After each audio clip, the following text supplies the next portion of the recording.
Hello, good morning friends. Welcome back to part 2, final 11, chapter number 3, discovering Tut, the saga continues. So in last video we have seen about Tut Ankh-Aman, and was died more than 3,300 years ago, and Howard Carter in 1922 he found out his tomb, and what he did we will see now. 1922 में Howard quarter को उसका Tom मिला था, उसकी mummy मिली थी, लेकिन उसने उसके साथ जो दूसरे जो गोल था या तो फिर उसका दूसरे जो चीज़ें थी उसको उसने टच नहीं किया, लेकिन उसने मम्मी के साथ कुछ छेड़खानी की। क्या की वो हम आगे देखेंगे। Okay, page number 23। After months of carefully recording the pharaoh's funerary treasures, Carter began investigating his three nested coffins. तो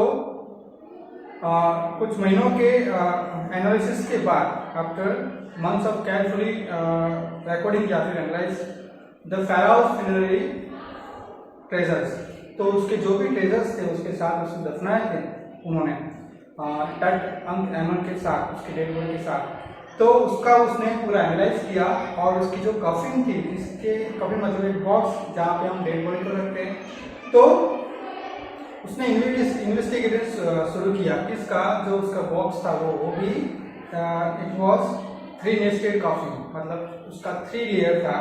तो उसने पूरा इन्वेस्टिगेट शुरू किया और उसके बाद उसने 1 बाय 1 सारे लेयर्स को ओपन किया और उसने क्या ढूंढा।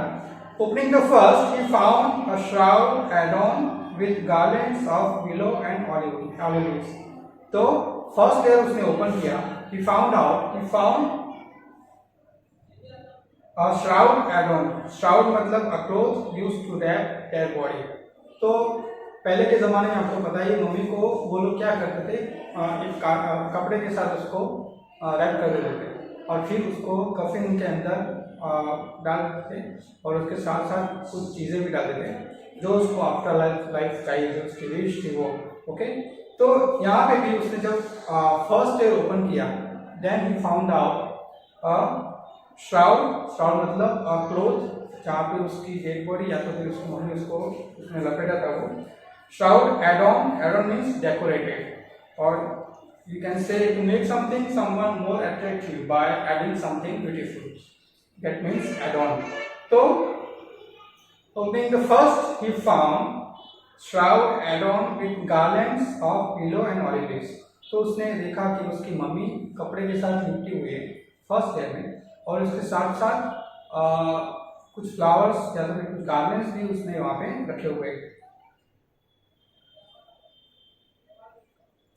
वाइल्ड सेलरी, क्या क्या उसके साथ और चीज़ें भी, और भी फ्लावर्स और भी प्लांट्स और भी ट्रीज के साथ उसके कुछ रखा हुआ। वो क्या क्या है, वाइल्ड सेलरी मतलब एक वेजिटेबल का एक प्लांट है, उसको हम वाइल्ड सेलरी बोलेंगे। Lotus petals and cornflowers. तो उसकी जो डेड बॉडी थी, उसका जो कॉफिन था, उसमें उसके साथ साथ उसकी डेड बॉडी के साथ साथ क्या था, garlands of willow and olive leaves, wild celery, lotus petals and कॉर्नफ्लावर्स।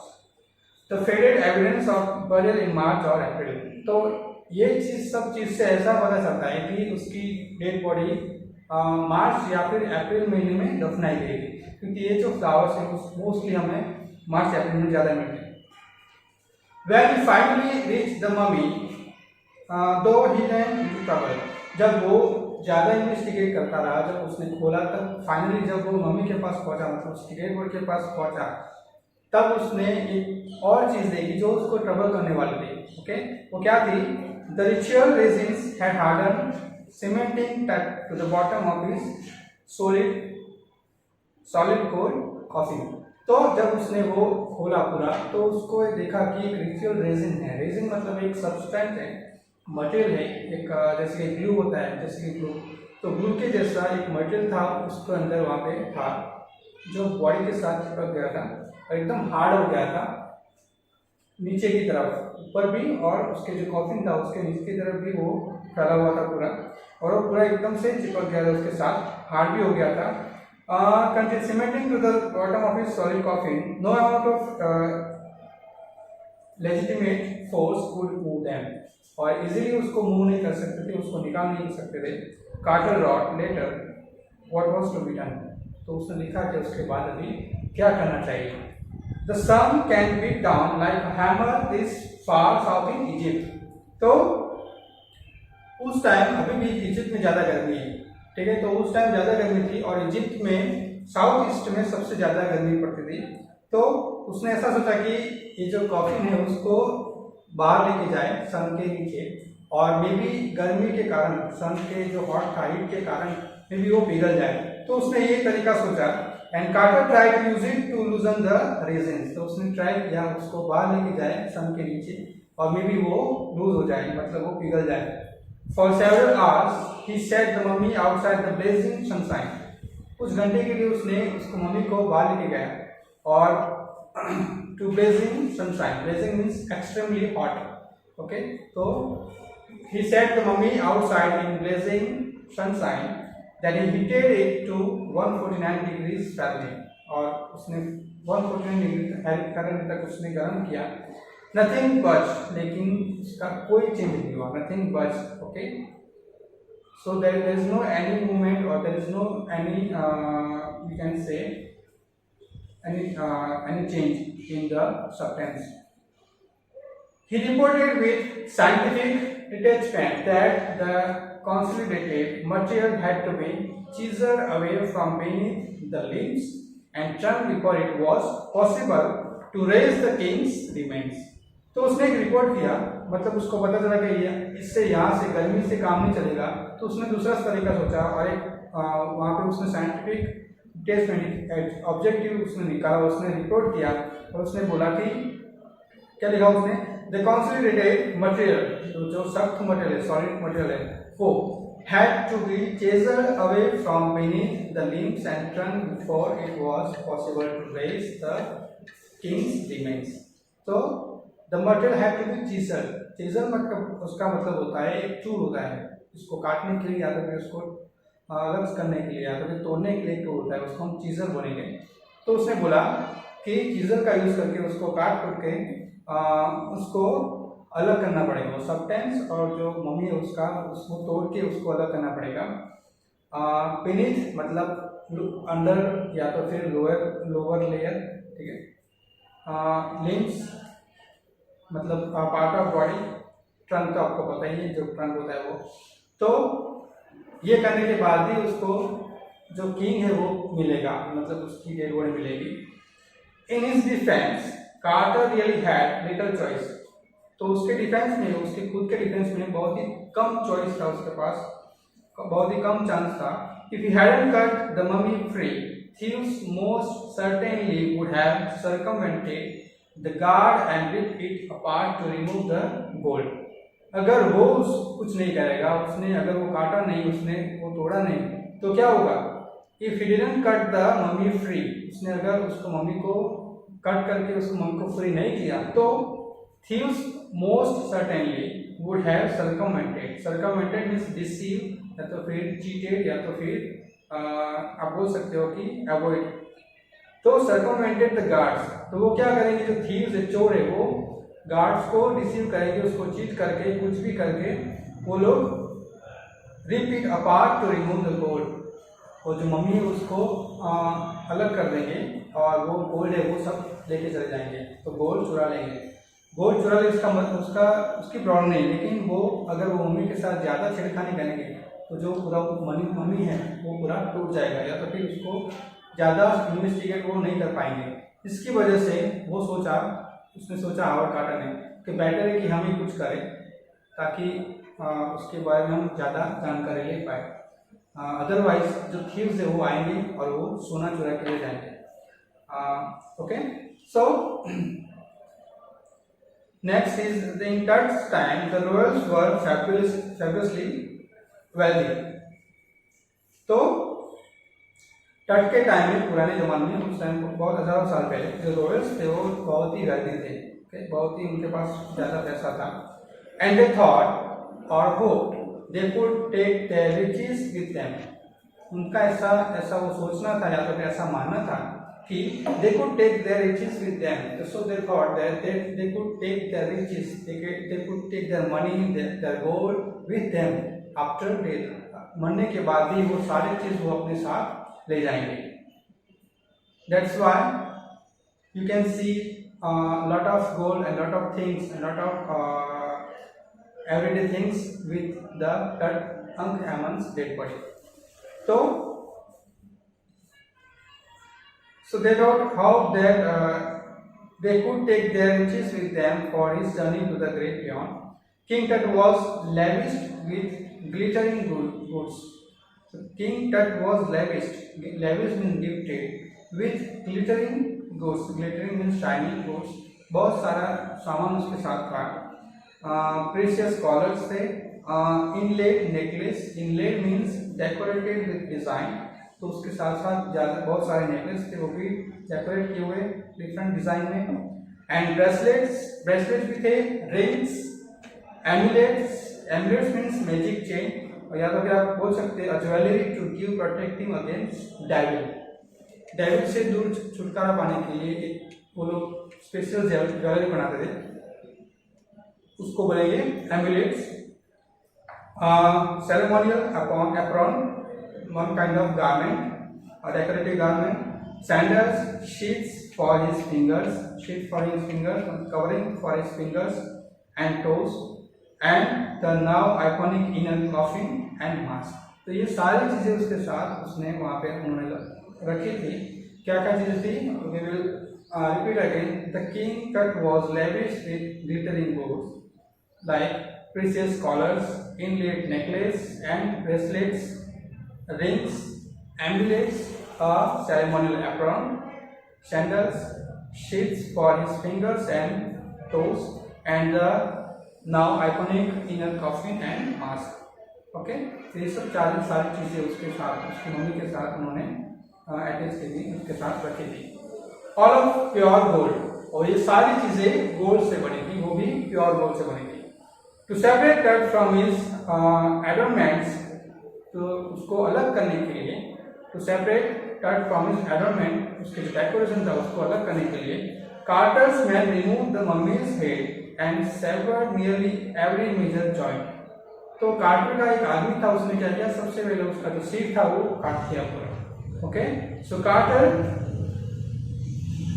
Man remove the mummy's head, उसके मम्मी को हेड को रिमूव किया. And severed nearly every major joint, और सेवर्ड मीन्स कट ऑफ, उसने कट ऑफ कर दिया nearly every major joint, जो जितने भी ज्यादा जॉइंट थे वो भी उसने कट ऑफ कर दिए. Once they finish, they reassembled the remains on the layer of sand in a wooden box with padding that conceal the damage, the pad where the cut now rests. तो उसने क्या किया, सबसे पहले उसको cut off किया, उसके सिर को, उसके हेड को. So man remove the mummy's head, उसकी मम्मी का हेड रिमूव किया, और उसके बाद cut off nearly every joint. And then once they had finish, एक बार जब उन्होंने फिनिश कर दिया ये सब, दे रीअसेंबल, उसने फिर से रीअसेंबल किया, जैसे था वैसे रख दिया. Okay, the remains on the layer of sand, sand के लेयर में उसने सारी जो चीजें थी फिर से सेम उसने वहां पे रख दी, उसका जो उसके जो बॉडी पार्ट्स थे वो. And send in wooden box with padding means fill out, with council means hide the damage, और वो जो डैमेज उन्होंने किया था वो हाइड करने के लिए उन्होंने ट्राई किया, पैडलिंग कर दिया, फिल आउट कर दिया, ताकि किसी को पता ना चले कि उन्होंने ये मम्मी के साथ कुछ छेड़खानी की. तो and the bed where the Tut's now, और उसको वहाँ पे बेड के ऊपर रख दिया, उसके कॉफिन के अंदर, जहाँ पे अभी उसकी डेड बॉडी है. Archaeology has change substantially in the intervening decades, focusing less on treasure and more on the fascinating details of life and intriguing mysteries of death. तो आर्कियोलॉजी जो है, आर्कियोलॉजी आपको पता ही है, जो पत्थर या तो फिर जो जमीन को खोद के चीज़ें उसकी इन्वेस्टिगेट करता है, उसको हम आर्कियोलॉजी बोलेंगे. उसके ज़्यादा आपको पता ही है आर्कियोलॉजी, इसका मीनिंग क्या है. Okay, study of post culture जिसको बोलते हैं, okay, has change substantially means very large, in large way. तो आर्कियोलॉजी में अभी टाइम होते होते वो भी चेंज हो गया है, एडवांस हो गया है। इन द इंटरवेनिंग डिकेड्स, मतलब ये जो बीच के साल थे वो, मतलब 1922 में उसने खोजा और आज उन्होंने यहाँ पे ईयर लिखा है 1968। तो 1922 से लेके 1968 तक जो आर्कियोलॉजी है वो पूरा चेंज हो गया है, काफ़ी एडवांस हो गया है। फोकसिंग लेस ऑन ट्रेजर, जो आर्कियोलॉजी है वो अभी ट्रेजर्स में ज़्यादा कम फोकस करते हैं, और वो क्या सबसे ज़्यादा किस में फोकस करते हैं, and more on the fascinating details of life and intriguing mysterious of death. तो वो ज़्यादा फोकस करते हैं किसके ऊपर, fascinating means interesting details of life. तो जो डट है, जो किंग है, उसकी लाइफ के बारे में, और intriguing means interesting mysterious of death, और कैसे उसकी डेथ हुई वो जानने में उनको ज़्यादा इंटरेस्ट है। तो जो आर्कियोलॉजी अभी चेंज हो गया है, उनको ट्रेजर्स में ज़्यादा इतना इंटरेस्ट नहीं है, बल्कि उसको जो उनकी लाइफ थी और उसकी डेथ थी, कैसे वो मरे, उसके बारे में उनको ज़्यादा इंटरेस्ट है। It also use more sophisticated tools. Archaeology they use more sophisticated tools, more advanced tools, including medical technology, and they are also using medical technology. In 1968, more than 40 years after Carter's discovery, so now we are in 1968, more than 40 years after Carter's discovery. तो quarter ने जब mummy उसको discover किया उसके 40 साल के बाद, 40 साल से ज़्यादा, तो 1992, 1968, discovery, anatomy professor x-rayed the mummy and revealed a startling fact.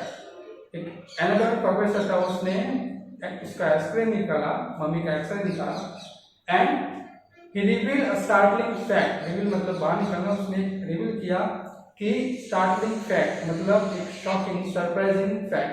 वो क्या था, beneath the resin the cakes his chest, मतलब cakes means cover, तो उसका जो रेजिन था, जो उसने कवर के ऊपर मतलब उसके चेस्ट के ऊपर कवर किया था, his breast bone and front ribs are missing. तो उसके बॉडी के कुछ पार्ट मिसिंग थे, हिज ब्रेस्ट बोन, उसके चेस्ट के bones, and his ribs are missing, उसकी हड्डी एक वो मिसिंग थी। तो फाइनली जब उसने कार्टर ने फिर से उसको मम्मी को फिर से जब ज्वाइन किया, तब कुछ पार्ट उसमें मिसिंग थे, और 1968 में एनाटॉमी प्रोफेसर ने फिर से उसका एक्सरे निकाला, और एक्सरे के बाद उनको पता चला कि उसके जो बॉडी पार्ट है उसमें से एक उसका ब्रेस्ट बोन और उसकी रिब्स वो मिसिंग है, front ribs. Today diagnostic imaging can be done with computed tomography और CT, by which hundreds of X-rays in cross section are put together like slices of bread to create a three-dimensional virtual body. तो आज के ज़माने में, मतलब today, diagnostic imaging can be done with computed tomography. जैसे मैंने आपको last video में बताया था, CT का full form computed tomography, CT scan. तो CT स्कैन करके उसके एक्सरेज निकालते हैं, वो भी काफ़ी सौ एक्सरेज निकालते हैं, और उसके बाद उसको they put together like slice of bread, जैसे कि ब्रेड के स्लाइस होते हैं, एक के ऊपर एक हम रखते हैं, ऐसे ही वो लोग एक्सरे को, काफ़ी सारे एक्सरे को एक साथ मिलाकर उसका 3D इमेज बनता है उसके साथ, जिसके बाद आपको उसके बारे में ज़्यादा डिटेल आपको पता चलती है। तो